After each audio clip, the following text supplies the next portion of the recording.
Aziz Allah'ın çok büyük bir emaneti ve nimetidir.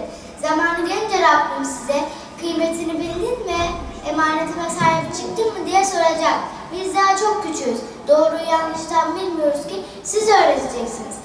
Bugün Ümraniye Müftülüğü Molla Hüseyin Camii olarak 7 hafta süren yaz Kur'an kursumuzun kapanış programını yapıyoruz.